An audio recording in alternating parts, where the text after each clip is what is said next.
at the former Deebing Creek Mission, Jarjamba, and Tullamore Truth and Healing Embassy.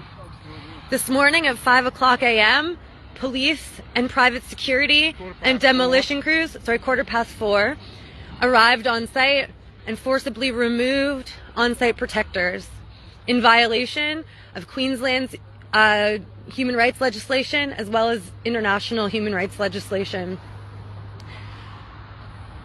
They've now entered the site after arresting or forcibly removing all of the protectors. They've towed people's homes, they've towed people's cars, and now they are destroying the site. So let me see if I can get you guys a better shot of what's going on inside. That used to be the visitor center there. That's fallen down. You can see all the police and equipment inside.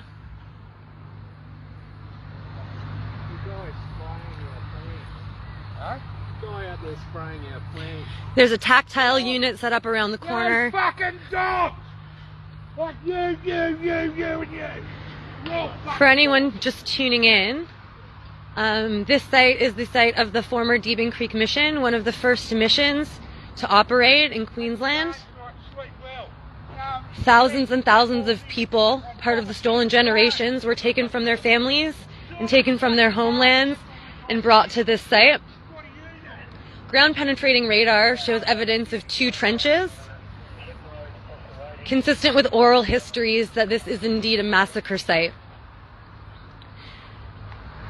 There's been evidence of human remains found on site, and despite no proper excavation and no appropriate repatriation process, developers are now here digging in the ground to prepare the site for a housing development, building over bones.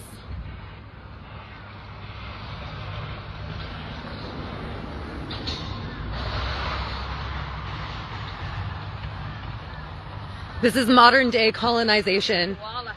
It is against human rights legislation to remove First Nations people from their lands while they are practicing culture. The sacred fire was lit here more than 2 years ago. Started with ashes from the original protection embassy, the tent embassy in Canberra, connecting in solidarity the First Nations people across this country, fighting for rights and fighting for their recognition and fighting for their land back.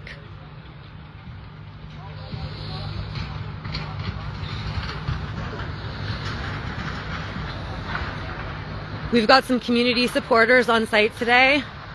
Unfortunately, at 4:15 a.m., it was so early, it was really hard to contact people to get here to support, and police had the opportunity to remove anyone who was on site, either arresting them or giving them move-on orders, and have now taken all of their property. They continue to bring in workers, continue to bring in demolition equipment, continue to destroy the homes of the protectors. Workers say no, this does not happen. You're going to profit off the back of Indigenous fucking business. You're not actually allowed to touch them. You're not allowed to touch them. You're not allowed to touch them. Your job is not to fucking... You don't actually have the right to touch people. You have the right to touch people.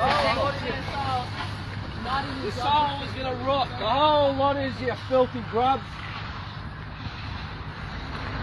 If workers said no, this would not fucking happen. We've got private security guards here this morning as well, assisting the police. The police have stated explicitly that they are here acting on behalf of A.V. Jennings this morning, protecting private corporations over people. Again, here we see police protecting profits, not people. Security protecting profits, not people. At the expense of cultural heritage, at the expense of First Nations land, at the expense of an appropriate repatriation process to ensure that the casualties of colonization of this country are brought back to their traditional homelands and given the proper burial that they deserve. Protectors have been here for over 3 years, fighting for repatriation, fighting for the remains of their ancestors to be returned in a culturally appropriate way. Evie Jennings has denied this. Evie Jennings has made claims that they have the permission of the native title holders. No, this wouldn't happen.